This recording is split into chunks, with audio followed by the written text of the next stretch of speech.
Hello guys, आज हम लोग बात करेंगे रिमार्केबल प्रॉपर्टीज़ ऑफ एंजाइम्स की। ठीक है। एंजाइम्स क्या होते हैं ये हमें पता है। एंजाइम्स के बारे में एक बार और मैं आपको बता देती हूँ कि एंजाइम एक बायोलॉजिकल कैटलिस्ट होता है। ये प्रोटीन से बनता है। ये इसका मेन काम होता है रेट ऑफ रिएक्शन को इंक्रीज़ करना। ठीक है। Without being consume in the process, ये इस बात का ध्यान रखेंगे कि वापस से रीजनरेट हो जाता है हमारा एंजाइम केमिकल रिएक्शन पूरी होने के बाद, बायोकेमिकल रिएक्शन। ठीक है। अब यहाँ पर एक डायग्राम है, एक ग्राफ है, सॉरी, ग्राफ को ध्यान से देखिए। रिएक्टेंट था, एक्टिवेशन एनर्जी यानी कि मिनिमम एनर्जी उसे इतनी ज़्यादा देनी पड़ रही थी प्रोडक्ट में कन्वर्ट होने के लिए। ये है विदाउट एंजाइम की बात हो रही है। पर जब हमारा एंजाइम आया तो एक्टिवेशन एनर्जी लोअर हो गई, हमारे रिएक्टेंट को कम एनर्जी में भी वो प्रोडक्ट में बन गया, रिएक्शन फिजिबल हो गई कम एनर्जी में। ठीक है। अब इसके बाद हम बात कर रहे हैं रिमार्केबल प्रॉपर्टीज़ के बारे में। तो आज हम 10 रिमार्केबल प्रॉपर्टीज़ पर नज़र डालेंगे। सबसे पहले है specificity, catalytic power, regulation, effect of temperature, effect of pH, energetics, binding activity of enzyme and redox potential, relation with precursors, activation और deactivation by ion, impact of inhibitors. मैं आपको ये वन बाय वन सारी properties जो है वो समझाती जाऊँगी। अच्छा, इस प्रोसेस को आसान बनाने के लिए और आसान बनाने के लिए इस प्रोसेस को आसान बनाने के लिए और थोड़ा मज़ेदार बनाने के लिए हम एक एग्ज़ाम्पल भी लेंगे। एंजाइम को हम as a employee in an office imagine करेंगे, पर वो लास्ट में। पहले हम पूरा साइंटिफिक नॉलेज गेन कर लेंगे, उसके बाद एक ट्रिक है, उससे मैं आपको ये सब समझाऊंगी जिससे याद रहेगा। तो बात करते हैं स्पेसिफिसिटी। स्पेसिफिसिटी यानी पर्टिकुलर एंजाइम जो है ना, स्पेसिफिक है। एंजाइम्स बहुत ज़्यादा हाईली स्पेसिफिक होते हैं। ये एंजाइम्स आर रिएक्शन स्पेसिफिक, मतलब जिस रिएक्शन में ये वाला एंजाइम यूज़ होगा तो यही वाला एंजाइम यूज़ होगा, जस्ट लाइक लॉक एंड की। ठीक है। रिएक्शन और पर्टिकुलर एंजाइम इज़ नीडेड। अब इसका एग्जांपल देख लीजिए। फॉर हाइड्रोलिसिस, हाइड्रोलिसिस में हाइड्रोक्सीलेस कैटेलिसिस ही यूज़ होंगे। कैटेल कौन सा कैटेलिस यूज़ होगा? जो हाइड्रोक्सीलेस होगा। ठीक है। बहुत बहुत ही आसान है। जो हमारा एंजाइम है, एंजाइम के नाम से ही हमें पता चल जाता है कि वो करता है क्या है। जैसे कि हाइड्रोक्सीलेस हाइड्रोलिसिस करता है। ये जो पीछे ASE है, इसका मतलब ये एंजाइम का नाम है। हाइड्रोक्सीलेस एंजाइम का काम हाइड्रोलिसिस करना होता है to catalysis the reaction among hydroxylases. अच्छा, अब हाइड्रोक्सीलेसेस में भी बहुत तरह तरह के एंजाइम होते हैं।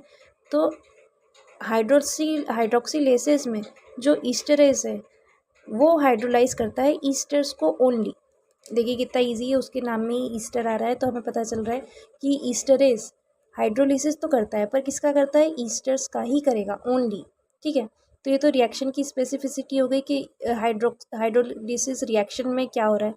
ऑन अदर हैंड, एक दूसरी तरफ देखा जाए तो एंजाइम जो है वो सबस्ट्रेट स्पेसिफिक भी होते हैं।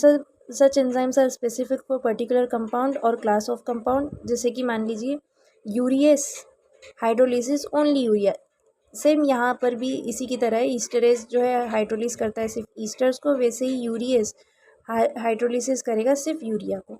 बहुत easy.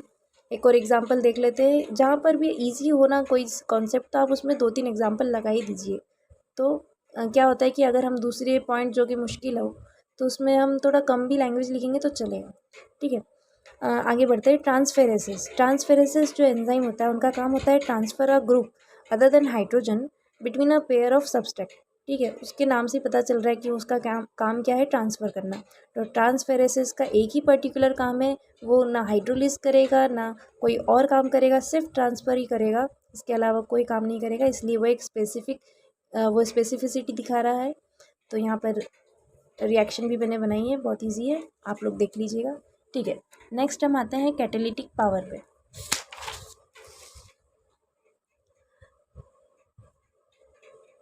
Catalytic power, enzyme catalyze react sorry at enzyme catalyze rates of biological process at extremely faster rates. A chemical reaction in presence of enzyme occur at the body temperature approx 310 Kelvin and in the physiological pH range approx 7। देखिए बहुत ही easy है। Enzyme में catalytic power होती है, यानी कि वो रिएक्शन बायोलॉजिकल प्रोसेस को एक्सट्रीमली फास्टर रेट में बहुत जल्दी से रिएक्टेंट को प्रोडक्ट में कन्वर्ट कर देते हैं। और जो एंजाइम है ये बॉडी टेम्परेचर में भी ऑकर रिएक्शन को ऑकर करा देते हैं, और फिजियोलॉजिकल पीएच रेंज में भी, मतलब कि न्यूट्रल, हमारी बॉडी के अंदर ये रिएक्शन बहुत आसानी से हो जाती है। कैटालिटिक पावर के अंदर आप ये फर्स्ट डायग्राम भी बना सकते हैं, ये डायग्राम वहाँ पर भी बहुत अच्छे से फिट होगा। ठीक है, नेक्स्ट नेक्स्ट है हमारा रेगुलेशन।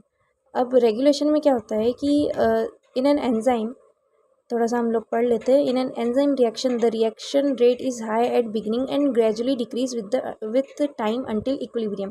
देखिए हम क्या कर रहे हैं, हम एंजाइम की प्रॉपर्टीज़ पढ़ रहे हैं कि एंजाइम में क्या क्या प्रॉपर्टीज़ है। जैसे एक इंसान में क्या क्या खूबियाँ होती हैं, खामियाँ होती हैं, उसी तरह से हम एक एंजाइम में क्या क्या प्रॉपर्टीज़ होती है वो पढ़ रहे हैं। तो ये जो रेगुलेशन की प्रॉपर्टी है, इसका मतलब ये है कि एक एंजाइम में देखा जाता है कि जब रिएक्शन प्रोसीड होती है तो उस रेट ऑफ रिएक्शन एकदम से इंक्रीज़ होती है। ठीक है, एकदम से इंक्रीज़ होने के बाद ग्रेजुअली डिक्रीज़ होने लग जाती है। पहले तो बहुत ज़्यादा हाई, बिगनिंग में बहुत ज़्यादा हाई होती है, उसके बाद ग्रेजुअली डिक्रीज़ होती है with time until equilibrium reached. The slope of the tangent at zero time gives the initial velocity. यहाँ से टेंजेंट खींच के हम लोग इनिशियल वेलोसिटी भी निकाल सकते हैं। ये एक ग्राफ है जो आप इसमें ऐड कर सकते हैं, progress curve of typical enzyme catalysis. ठीक है, और ये एब्जॉर्बेंस और टाइम के अगेंस्ट है। अब ऐसा क्यों होता है, तो बहुत इजी सा रीज़न है।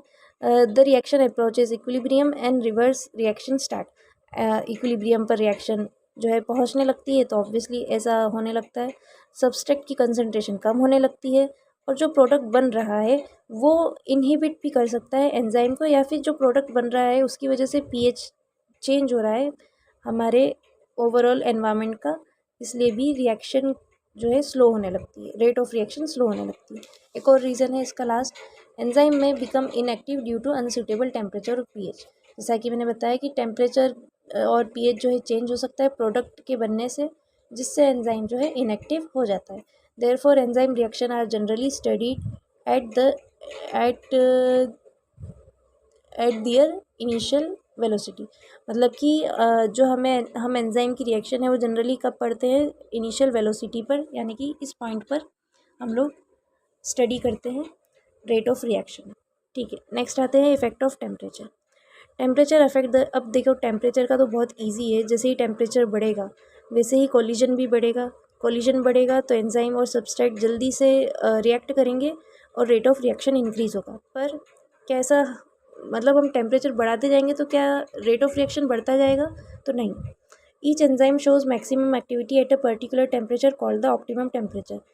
हर एंजाइम का एक ऑप्टिमम टेम्परेचर होता है, जैसे कि यहाँ पर मैंने बनाया है optimum temperature. Rate of reaction temperature बढ़ता जा रहा है, इनिशियल वेलोसिटी भी बढ़ती जा रही है, पर एक पॉइंट पर जब वह ऑप्टिमम टेम्परेचर गेन कर लेगा, अटेंड कर लेगा, तो टेम्परेचर आप फिर कितना भी बढ़ाओ इनिशियल वेलोसिटी कम होगी।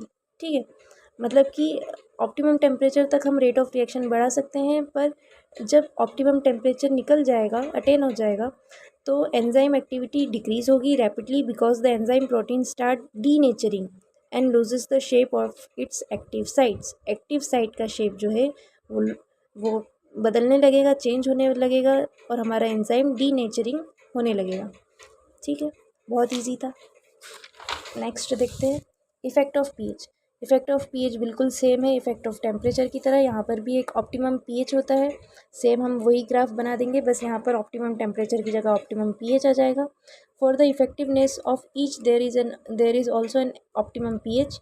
जो एंजाइम है उसकी पीएच रेंज होती है 7 to 8, यानी कि neutral region, approximately neutral region के अराउंड ये जो है एंजाइमेटिक एक्टिविटी होती है। ज़्यादा लो भी नहीं होना चाहिए, ज़्यादा हाई भी नहीं होना चाहिए। Easy PG. अब हम आते हैं एनर्जेटिक्स पे। ये वाला पॉइंट मेरे को लगता है सबसे ज़्यादा हार्ड है। इसको आप एक बार समझ लीजिए, अगर नहीं भी होता है कोई बात नहीं, आप एक पॉइंट छोड़ भी सकते हैं। अब एनर्जेटिक्स होता क्या है? Energetics is the study of energy change involve in biochemical reaction. Energetics मतलब कि एनर्जी का चेंज, बस। एनर्जी का चेंज कैसे हो रहा है, क्यों हो रहा है बायोकेमिकल रिएक्शन में, उसी स्टडी को हम एनर्जेटिक्स बोलते हैं। ठीक है।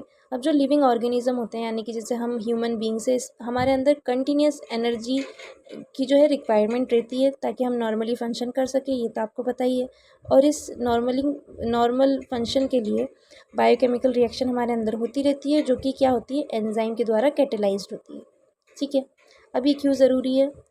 एनर्जेटिक्स की स्टडी करके हम लोग मेटाबॉलिक पाथवेज के बारे में पता करते हैं, energy flow in the body का हमें पता चलता है, and weather a biochemical reaction is thermodynamically feasible और नॉट। एक बायोकेमिकल रिएक्शन फिजिबल है या नहीं, ये भी हमें किससे पता चलता है? एनर्जी चेंज को स्टडी करने से। ठीक है। अब इस सब का एंजाइम से क्या लेना देना? एनर्जेटिक्स तो समझ में आया कि हम बस स्टडी कर रहे हैं एनर्जी चेंज को बायोकेमिकल रिएक्शन में। अब इसका जो है एंजाइम से लेना देना ये है कि enzyme help reaction reach equilibrium faster bye lowering activation energy. हम शुरू से पढ़ते आ रहे हैं, एंजाइम जो होता है एक्टिवेशन एनर्जी को लो करता है ताकि रिएक्शन जल्दी से इक्विलिब्रियम पर पहुंच जाए, but they do not change the overall free energy change of the reaction. An enzyme cannot make an energetically unfavorable reaction occur spontaneously. यानी कि एक एंजाइम कोई भी अनफेवरेबल रिएक्शन, यानी कि आप ये समझ लीजिए कोई रिएक्शन है, उसे बहुत ज़्यादा हाई एनर्जी की ज़रूरत है, एटीपी वगैरह, उसको इतनी ज़्यादा एनर्जी की ज़रूरत है, एटीपी की ज़रूरत है ताकि वो फिजिबल हो सके। ठीक है। और आप चाह रहे हो कि अगर हम उसमें एंजाइम डाल दें और वो फिजिबल हो जाए, तो ऐसा पॉसिबल नहीं है। पहले उसकी थोड़ी जो सर्टेन अमाउंट है कि रिएक्शन फिजिबल है भी या नहीं, वो पूरी होनी चाहिए। मतलब आप समझ रहे हैं, एंजाइम का काम सिर्फ धक्का लगाना है, कोई सी रिएक्शन स्टार्ट करना या खुद एनर्जी प्रोवाइड करना नहीं है। ठीक है, यहाँ तक क्लियर है? ये इसमें आप इतना याद रखें या ना रखें, ये 4 बातें ज़रूर याद रखिएगा। 4 लाइनें, एक ही बात है उसमें, कोई नई बात नहीं है, बहुत सिंपल सी बात है। ठीक है। अब हमारा point number 7, binding activity of enzyme and redox potential. अभी रिडॉक्स पोटेंशियल क्या होता है? रिडॉक्स पोटेंशियल टेंडेंसी होती है किसी भी सब्सटेंस की टू गेन और लूज इलेक्ट्रॉन। ठीक है। अब इसका एंजाइम से क्या लेना देना? तो आपको पता है, ये तो एक जनरल नॉलेज की बात लिखी है कि एंजाइम जो है ऑक्सीडेशन और रिडक्शन रिएक्शन में पार्ट लेता है और क्या करता है, इलेक्ट्रॉन का ट्रांसफ़र करता है from one substance to another. अब ये वही बात लिखी है जो मैंने आपको बताई कि tendency of a substance to gain और lose electron is called its redox potential. अब sometimes enzyme help overcome an unfavorable potential difference by binding more strongly with one form of coenzyme। ध्यान से सुनिएगा, कोएंजाइम क्या होता है? जैसे कि कैटलिस्ट के भी कोएंजाइम, देखिए क्या होता है कोएंजाइम, मतलब कि एंजाइम को भी कभी कभी थोड़ी सी एनर्जी की ज़रूरत होती है, और कोएंजाइम वो एनर्जी प्रोवाइड करता है, वो फेवर करता है कि एंजाइम काम करे। ठीक है। तो कभी कभी एंजाइम कोएंजाइम के साथ स्ट्रांगली बाइंड करके एक ऐसा अनफेवरेबल पोटेंशियल डिफरेंस को भी पार करा देता है, ओवरकम करा देता है, गैप को भर देता है, जिससे रिएक्शन जो है फिजिबल हो जाए। ठीक है। कोएंजाइम की मदद से वो उस रेडॉक्स पोटेंशियल को गेन कर लेता है जो एक सबस्ट्रेट की होनी चाहिए। आया समझ में? होपफुली ये वाला पॉइंट आया होगा आपकी समझ में। अगर कोई डाउट है तो आप मुझे कमेंट कर सकते हैं। रिलेशन विथ प्रीकर्सर, हाँ, अब ये बहुत इंपॉर्टेंट है। प्रीकर्सर क्या होता है? देखिए, जैसे कि आपका जो एंजाइम है, एक एग्जांपल दे रही हूँ मैं, ये आपका एक एंजाइम है। ठीक है। ये एंजाइम अभी इनएक्टिव है। ये पेन है, क्या मैं इसे अभी यूज़ कर सकती हूँ, चला सकती हूँ क्या? नहीं। क्यों? क्योंकि मुझे इसका कैप हटाना पड़ेगा पहले, ऑब्वियसली। तो वैसे ही जब ये पेन है, जब ये ढक्कन लगा हुआ है, तो इसे हम प्रीकर्सर या ज़िमोजन बोलेंगे। यहाँ पर लिखा भी है स्पेलिंग ज़िमोजन। ठीक है। और जब मैंने इसका पेन हटा दिया तो ये इनएक्टिव से क्या बन गया है, अब एक्टिव बन गया है। आया समझ में? मतलब मुझे कुछ रिमूव करना पड़ेगा, फिर जाके ये एक्टिव होगा। तो ज़िमोजन आर इनएक्टिव प्रीकर्सर। जब हमारा एंजाइम इनएक्टिव होता है तो उसे ज़िमोजन कहते हैं। They are converted into active enzyme by certain changes. उसमें कुछ सर्टेन चेंज करना पड़ता है, usually by removal of a peptide fragment. एक पेप्टाइड फ्रेगमेंट को रिमूव करके हम उसे एक्टिव बना सकते हैं। Study of zymogen help in understanding the changes required for enzyme activity. हम ज़िमोजन की स्टडी करके ये पता कर सकते हैं कि एंजाइम एक्टिविटी के लिए क्या क्या रिक्वायरमेंट होती है। अब इसका एक एग्जांपल है, बहुत ही इजी एग्जांपल है ये एग्जांपल। कीमोट्रिप्सिनोजन मैं आपको अलग से पढ़ाऊँगी, कीमोट्रिप्सिन के बारे में तब भी आएगा। कीमोट्रिप्सिनोजन जो कि 245 अमीनो एसिड की एक चेन है, जब उसमें से हम डाईपेप्टाइड यूनिट दो डाईपेप्टाइड यूनिट्स, ठीक है, रिमूवल ऑफ टू, यहाँ पर टू लगा दीजिएगा, removal of two dipeptide units 1415 and 147 148, जब इन्हें आप रिमूव करते हैं तो कीमोट्रिप्सिनोजन क्या बन जाता है, कीमोट्रिप्सिन, जो कि एक डाइजेस्टिव एंजाइम है जो हमारी बॉडी में बहुत ज़्यादा नेसेसरी है। तो I hope relation with precursor समझ में आया होगा। Now we are moving ahead. Activation और डीएक्टिवेशन बाय आयंस बहुत ही ईजी है, बहुत ही ईजी है। आयंस से क्या फ़र्क पड़ता है एंजाइम पे, तो कुछ एंजाइम एक्टिव हो जाते हैं और कुछ एंजाइम इनएक्टिव हो जाते हैं, बहुत ईजी है। एंजाइम कुछ आयंस का आप नाम लिख दीजिए बस। Some enzyme become active in the presence of metal ions such as magnesium, calcium, manganese, zinc, sodium, potassium. Certain ions may also decrease और स्टॉप एंजाइम एक्टिविटी, या तो ये बढ़ा सकते हैं या तो ये स्टॉप भी कर सकते हैं, ठीक है। इसका एक एग्जांपल भी है आगे। एनायन जो होते हैं, एनायन भी हमारे आयन्स ही होते हैं, वो भी एंजाइम एक्टिविटी को अफेक्ट कर सकते हैं। For example chloride ion, Cl- ion जो है increase the activity of salivary amylase. Salivary amylase यानी जो हमारे सलाइवा के अंदर जो एंजाइम होता है उसकी एक्टिविटी क्लोराइड आयन क्या कर सकता है, इंक्रीज कर सकता है। ईजी पीजी, बहुत ही ईजी। लास्ट तो और भी easy, impact of inhibitors. Inhibitors क्या होते हैं, इनहिबिटर्स आपको पता होना चाहिए कि इनहिबिटर्स हमारे जो एंजाइम है उसकी एक्टिविटी को कम करने वाले यानी रोक देने वाले। एंजाइम के बिल्कुल उल्टे, एंजाइम जो है रिएक्शन करवा रहे हैं और इनहिबिटर एंजाइम को ही रोक देते हैं जिससे रिएक्शन पॉसिबल नहीं हो पाती है। अब inhibitors are substance that decrease the rate of enzyme, they may be reversible और इरिवर्सिबल। अब यहाँ पर ध्यान दीजिए, जो इनहिबिटर्स है या तो वो रिवर्सिबल हो सकते हैं या इरिवर्सिबल होते हैं। देखिए ये एंजाइम है, इनहिबिटर क्या आ रहा है, क्या कर रहा है, इसकी एक्टिव साइट पे जाके लग जाता है, जिसकी वजह से अच्छा हम इनहिबिटर्स जब अलग से पढ़ेंगे तो इनहिबिटर्स की भी टाइप होते हैं, कॉम्पिटिटिव, नॉन कॉम्पिटिटिव, उसके बारे में भी हम पढ़ेंगे। पर जो इनहिबिटर होता है वो एक्टिव साइट पे जाके खुद लग जाता है, जिसकी वजह से सब्सट्रैक्ट उस पर अटैक या उसके साथ बाइंडिंग नहीं कर पाता है। अब रिवर्सिबल और इरिवर्सिबल से आपका क्या मतलब है, रिवर्सिबल इनहिबिटर्स जो होते हैं वो टेम्परेली बाइंड करते हैं एंजाइम के साथ, मतलब कि इन्हें आप रिमूव कर सकते हैं, निकाले जा सकते हैं, ठीक है। इरिवर्सिबल इनहिबिटर्स क्या होते हैं, जो परमानेंटली एंजाइम से चिपक जाते हैं और जिससे एंजाइम जो है इनएक्टिव हो जाता है। आई होप यहाँ तक सब समझ में आया होगा। और इसका जो मैंने आपको बताया था कि मैं ईज़ी तरीके से बताऊंगी, तो चलिए मैं आपको एक ट्रिक के थ्रू ये सारी प्रॉपर्टी याद कराने की कोशिश करती हूँ। होपफुली आपको समझ में आया होगा। ठीक है, तो मैंने जैसे आपको बताया कि अब मैं आपको एक ट्रिक बताऊंगी, तो प्लीज़ डोंट जज मी, बहुत ज़्यादा बचकाना होने वाला है, पर मैं कभी कभी चीज़ों को ऐसे याद रखती हूँ जब मुझे किसी चीज़ में इंटरेस्ट आता है। तो हम लोग देख रहे हैं रिमार्केबल प्रॉपर्टीज़, ठीक है।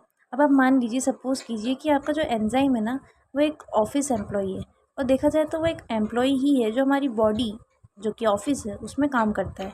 अब एक कॉमन एम्प्लॉई की जो प्रॉपर्टीज़ होती है, जो एक कंपनी में लेबर कर रहा हो, काम कर रहा हो, उसकी जो जो प्रॉपर्टीज़ होती है वही प्रॉपर्टीज़ एंजाइम की है। सबसे पहले देखिए स्पेसिफिसिटी, यानी कि जो आप मान लीजिए आप खुद एक एंजाइम है, तो आपको जो काम दिया जाएगा, या तो आप मैनेजर हो गए या तो आप वर्कर हो गए, आपका एक सर्टेन काम होगा कि आपको ये कोडिंग करनी है, ठीक है। ऐसा तो नहीं है कि आपसे झाड़ू पोछा भी करा लेंगे, आपका मैनेजर का भी काम हो जाएगा और सारे काम आपको ही दे देंगे, जब जो फ्री हो वो काम कर लो। तो एंजाइम स्पेसिफिक एक ही काम करता है, सही है। स्पेसिफिक एक ही पोस्ट होती है ऑफिस में, तो एंजाइम स्पेसिफिसिटी दिखाता है। अब है कैटेलिटिक पावर, तो एंजाइम के पास कैटेलिटिक पावर होती है। एंजाइम नहीं होगा तो ऑब्वियसली आपकी रिएक्शन फिजिबल नहीं होगी। अगर आप बॉस है, आपने कोई एम्प्लॉय ही हायर नहीं करा है, आप सोच रहे हो आप सब खुद से कर लोगे, तो आप कर तो लोगे, पर रिएक्शन की रेट धीरे होगी, डिक्रीज़ होगी, मतलब उतनी तेज़ी से आप नहीं कर पाओगे जितने ज़्यादा एंजाइम होंगे, या जिस रिएक्शन में एंजाइम होगा वो रिएक्शन तेज़ होगी। तो जहाँ पर एंजाइम होगा वहाँ पर काम जल्दी होगा, ठीक है। रेगुलेशन में हमने क्या पढ़ा था कि एक जो एंजाइम है वो इनिशियली रेट ऑफ रिएक्शन एकदम से इंक्रीज़ करता है और फिर वो धीमा हो जाता है और इक्विलिब्रियम पर आ जाता है। एंजाइम में भी ऐसे ही होता है, मतलब एक वर्कर में भी ऐसे ही होता है, एम्प्लॉय में जब उसकी जॉइनिंग होती है शुरू शुरू में वो अपना बेस्ट परफॉर्मेंस देता है ना। और फिर धीरे धीरे टाइम के साथ उसे पता चल जाता है कि नहीं भी करेंगे इतना ज़्यादा तो भी चलेगा, तो उसकी एक्टिविटी स्लो होती है, टाइम के साथ ग्रेजुअली डिक्रीज़ होती है। Easy PG. उसके बाद इफ़ेक्ट ऑफ टेम्परेचर।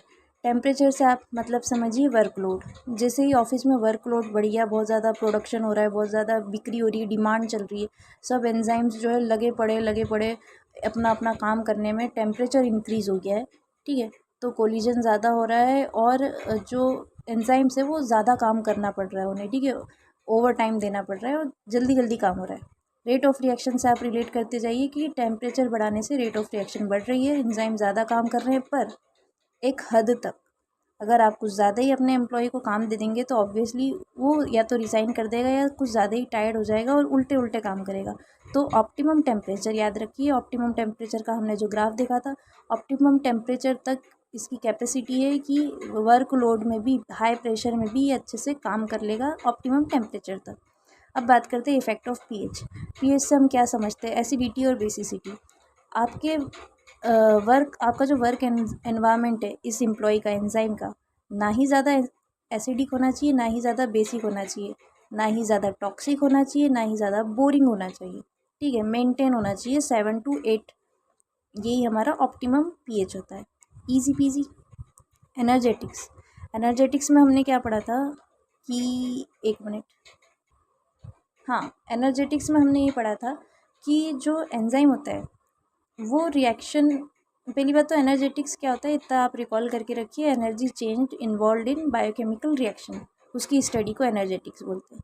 अब एक एंजाइम बायोकेमिकल रिएक्शन को की एक्टिवेशन एनर्जी लो करके उसकी रेट ऑफ रिएक्शन इंक्रीज कर सकता है, पर एक अनफेवरेबल रिएक्शन को वो स्पॉन्टेनियसली ऑकर नहीं कर सकता है। यानी कि आपने अपने एंजाइम को, आपने अपने एम्प्लॉय को एक प्रोजेक्ट दिया, ठीक है, और उस प्रोजेक्ट में आपने उसको ना सैलरी दी है, ना पे करा है, और बोला है कि तू अपने आप से ही स्टार्ट कर, और वो चाहकर भी ये अमाउंट अपनी तरफ से लगा नहीं सकता क्योंकि उसके पास इतना पैसा ही नहीं है, ठीक है। एक बड़ा प्रोजेक्ट है, उसके लिए आपको उससे पहले थोड़ा सा रॉ मटेरियल्स जो उसे यूज़ होंगे सब प्रोवाइड कराने पड़ेंगे, तो वो अनफेवरेबल चीज़ कैसे करेगा?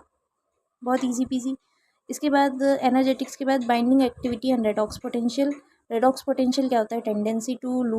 Tendency of a substrate to gain और लूज इलेक्ट्रॉन, ठीक है। तो समटाइम्स जो एंजाइम होता है इस रेडॉक्स पोटेंशियल को, यानी कि मान लीजिए आपकी कोई डील होने वाली है, डील करनी है आपको, और आपका एम्प्लॉय आपकी इसमें मदद करेगा, पर वो एम्प्लॉय भी क्या करेगा, थोड़ा सा बाहर से जुगाड़ करेगा, मतलब वो बाहर से लेबर लाएगा, अपना एक को एंजाइम लाएगा जिसका कंपनी से लेना देना नहीं है। वो को एंजाइम इस एंजाइम से स्ट्रांगली बाइंड करके इसे और स्ट्रांग बना के उस रेडॉक्स पोटेंशियल को गेन कर लेगा जो कि हमारे रिएक्शन के लिए नेसेसरी है। आया समझ में? होपफुली आया हो समझ में। को एंजाइम मतलब कि बाहर का लेबर या इसके अंडर में भी काम करने वाला छोटा सा पदार्थ। चलिए अगला है रिलेशन विथ प्रीकर्सर। ये बहुत अच्छा है।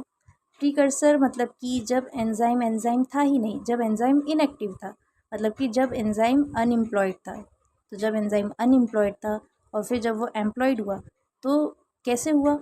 उसने अपनी कुछ बुरी आदतें छोड़ी होंगी। पहले वेला बैठा रहता था तो उसने अपने अंदर मोटिवेशन जगाया होगा, कुछ 2-3 बुरी आदतें छोड़ी होगी, त्यागी होगी। तो कुछ त्यागने के बाद ही एक जीमोजन एंजाइम बनता है। जीमोजन यानी क्या होता है मैं आपको बता चुकी हूँ। इनएक्टिव एंजाइम को जीमोजन कहते हैं। एक प्रीकर्सर एंजाइम में चेंज होता है और फिर एक्टिव होता है। और हम एक जीमोजन की स्टडी करके ये पता लगा सकते हैं कि एंजाइम को क्या चीज़ें इनएक्टिव बनाती हैं, ठीक है। मतलब कौन सी आदतें एक इंसान को, अच्छे भले यूथफुल इंसान को आलसी बना देती हैं। ठीक है, बहुत ही बकवास था। अगला है एक्टिवेशन और डीएक्टिवेशन बाय आयंस। इसको मैं बिल्कुल नहीं समझा रही हूँ इस एग्जांपल से क्योंकि बहुत ज़्यादा बचकाना होता जा रहा है। एक्टिवेशन और डीएक्टिवेशन बाय आयंस का मतलब है कि आयंस जैसे कि मैग्नीशियम, जिंक, आयरन, इन सब के आ जाने से क्या होता है, एंजाइम या तो बहुत ज़्यादा एक्टिव हो जाता है या तो बहुत ज़्यादा डीएक्टिव हो जाता है। हमने इसका एग्जाम्पल देखा था कि जब क्लोराइड आयन जो है इंक्रीज़ करता है rate of reaction in salivary amylase, ठीक है, रिएक्शन एक्टिविटी या एंजाइमेटिक एक्टिविटी को वो बढ़ा देता है। इसको मैं इस एग्जांपल से बिल्कुल नहीं समझा रही क्योंकि बहुत ज़्यादा कंफ्यूजिंग हो जाएगा। लास्ट वाले को मैं ज़रूरी से एग्जांपल से समझाऊंगी। Impact of inhibitors. इनहिबिटर्स यानी कि एक एंजाइम या एक वर्कर की लाइफ में को वर्कर्स भी कुछ ऐसे होते हैं या आपके ऑफिस में कुछ ऐसे लोग होते हैं जो इनहिबिटर होते हैं, वो आपका काम बनाने की जगह और बिगाड़ देते हैं। ठीक है, इनहिबिटर्स वही होते हैं, या तो इनहिबिटर एंजाइम को अपने चाले में लगा के अपने साथ बोलते हैं कि चलो कॉफ़ी पे चलो, लंच पे चलो, और इसे विला बना देते हैं। ये जितना पहले काम करता था, जितना पहले इसका पोटेंशियल था, वो बिल्कुल नहीं रहा है। इनहिबिटर्स का काम था इसको ख़त्म करना और इसका प्रमोशन रोकना। तो इनहिबिटर्स या तो रिवर्सिबल हो सकते हैं या इरिवर्सिबल हो सकते हैं। या तो आप अपने एंजाइम को समझा सकते हैं कि उस इनहिबिटर से दूर रहकर जो तेरी एंजाइमेटिक एक्टिविटी को दूर करता है, तेरी रेट ऑफ रिएक्शन जिससे कम हो रही है, तो तू उससे दूर रहा कर। या तो ये समझ जाएगा, ठीक है, टेम्पररी बॉन्ड है और इजीली रिमूव हो जाएगा, या तो फिर ये नहीं समझेगा या इनहिबिटर ही बहुत ज़्यादा चीठा होगा, बहुत ज़्यादा ख़राब होगा, इसे परमानेंटली इनएक्टिव बना देगा। परमानेंटली इनएक्टिव यानी कि इसे अनएम्प्लॉयड बना देगा, एंजाइम इनएक्टिव हो जाएगा वापस। आया समझ में? होपफुली आपको एग्जांपल समझ में आया होगा। थोड़ा सा बचकाना ज़रूर था, पर मुझे तो चीज़ें ऐसी ही याद रहती है, पता नहीं मैं हर चीज़ में ऐसी फालतू फालतू चीज़ें कैसे ढूंढ लेती हूँ। Okay bye.